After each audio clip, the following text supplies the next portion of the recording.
आइए जानते हैं आज के प्रमुख अंतर्राष्ट्रीय खबरों को। पहले एक नजर हेडलाइंस पर। ईरान पर अमेरिका इजरायल के हमले ने कैसे बढ़ाई भारत की मुश्किलें। मिडिल ईस्ट में कहां-कहां है अमेरिका के बेस। दिल्ली और तिरुचिरापल्ली से उड़ान भरी थी एयर इंडिया, इंडिगो ने मिडिल ईस्ट की फ्लाइट कैंसिल की। इजरायल ने हमें धोखा दिया, ईरान पर हमले को लेकर भड़के ओवैसी। कार में आ जाए ऐसा नीला ड्रम आया, लखनऊ में बाप बेटे के बिगड़े रिश्ते। भारत की एआई डिमांड को पूरा करने के लिए 2 लाख जीपीयू की जरूरत होगी। बंगाल में फाइनल वोटर लिस्ट आने से पहले प्रशासन अलर्ट। सोना चांदी के दामों में तूफानी रफ्तार। तापसी पन्नू से डरते हैं बॉलीवुड के हीरो। और टी20 वर्ल्ड कप के बाद पाकिस्तान टीम पर चलेगी कैची। पीएम मोदी की इस यात्रा के दौरान दोनों देशों की सरकारों के अलग अलग मंत्रालयों और विभागों के बीच 17 समझौते किए गए और 10 घोषणाएं भी की गई। पीएम मोदी की इस यात्रा में यह भी स्पष्ट दिखाई दिया कि भारत ने इजराइल पर खुलकर साथ दिया।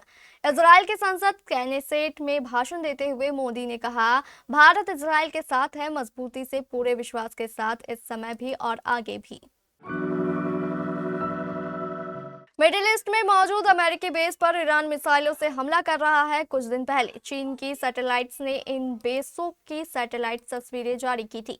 इन तस्वीरों से पता चला है कि अमेरिकी सैन्य अड्डों पर लड़ाकू विमानों, टैंकरों और मिसाइल डिफेंस सिस्टम की संख्या तेजी से बढ़ाई गई थी। फ्लैटनेट लैब्स और रॉयटर्स की तस्वीरों में कतर, जॉर्डन और सऊदी अरब के अड्डों पर बदलाव साफ दिखाई दे रहे हैं। अमेरिका के राष्ट्रपति डोनाल्ड ट्रंप ने ईरान से न्यूक्लियर डील चाहते थे, लेकिन बैलिस्टिक मिसाइल प्रोग्राम पर भी रोक की मांग कर रहे थे। ईरान ने साफ मना कर दिया है।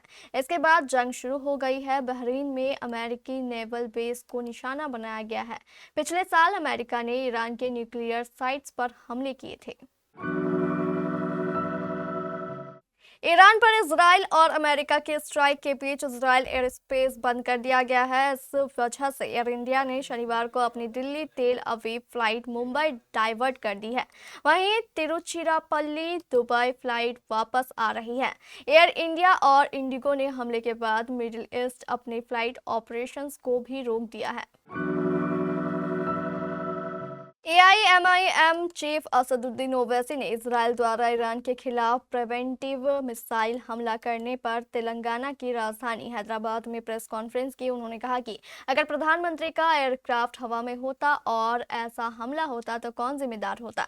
प्रधानमंत्री को देश को बताना चाहिए कि क्या नेतन्याहू ने उन्हें बताया था कि इजरायल ईरान पर हमला करने वाला है।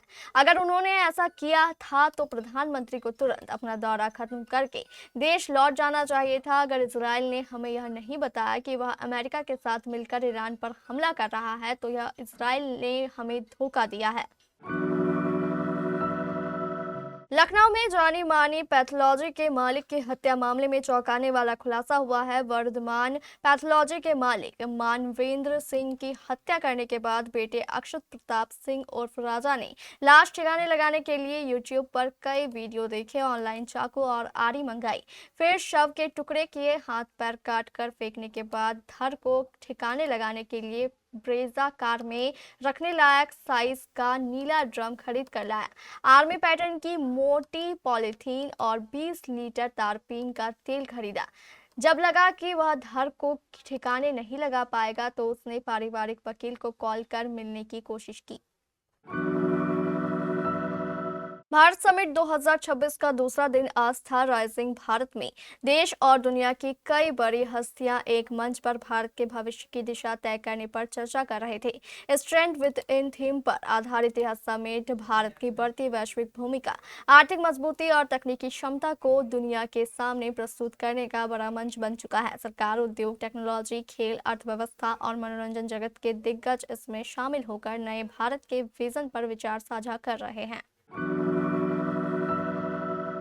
बंगाल में एसआईआर की अंतिम मतदाता सूची प्रकाशित होने के बाद राज्य में संभावित तनाव और अप्रिय घटनाओं को रोकने के लिए राज्य पुलिस मुख्यालय ने कमर कस ली है। राज्य के पुलिस महानिदेशक और आईजीपी ने संवेदनशील जिलों में कानून व्यवस्था की स्थिति पर कड़ी निगरानी रखने के लिए वरिष्ठ पुलिस अधिकारियों को विशेष जिम्मेदारी सौंपते हुए तैनाती के निर्देश जारी किए हैं। फरवरी के आखिरी दिन शराफा बाजार खुलते ही सोने चांदी के दामों में बम्पर तेजी देखी गई। 28 फरवरी के दिन सोने के दामों में बम्पर इजाफा दिखा, जबकि चांदी के दामों में भी तेजी देखी गई। सराफा बाजारों के खुलते ही शनिवार के दिन चांदी के दामों में 5,000 रुपए का इजाफा देखा गया। इससे चांदी एक बार फिर से 3 लाख रुपए के पार हो चुकी है। वहीं सोने के दामों में भी अच्छा खासा इजाफा देखने को मिला।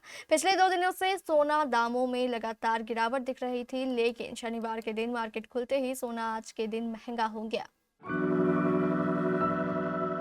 बॉलीवुड एक्ट्रेस तापसी पन्नू इन दिनों अपनी नई फिल्म 80 को लेकर सुर्खियों में बनी हुई है। इस फिल्म का सब्जेक्ट महिलाओं के साथ हुए रेप पर आधारित है, जिसने देखने वालों को हैरान करके रख दिया है। तापसी फिल्म में एक वकील बनी हुई है जो रेप पीड़ित को न्याय दिलाने में जुट जाती है। तापसी इन दिनों अपनी फिल्म का जोर शोर से प्रमोशन कर रही है। उनकी फिल्म 80 20 फरवरी के दिन थिएटर्स में लगी थी और इसे अभी तक बॉक्स ऑफिस पर मिला जुला रिस्पॉन्स मिल रहा है, लेकिन फिल्म की तारीफ जमकर हो रही है।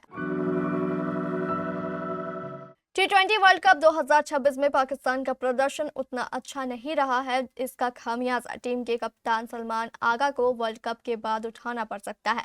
मार्च 2025 में सलमान अली आगा को मोहम्मद रिजवान की जगह पाकिस्तान की टी20 टीम का कप्तान बनाया गया था, लेकिन अब टी20 वर्ल्ड कप 2026 में टीम के खराब प्रदर्शन से पाकिस्तान क्रिकेट बोर्ड बिल्कुल खुश नहीं है। पीसीबी के चेयरमैन मोहसिन नकवी ने चयनकर्ताओं और कोच माइक हैसन की अगुवाई वाली टीम मैनेजमेंट को खुली छूट दी थी।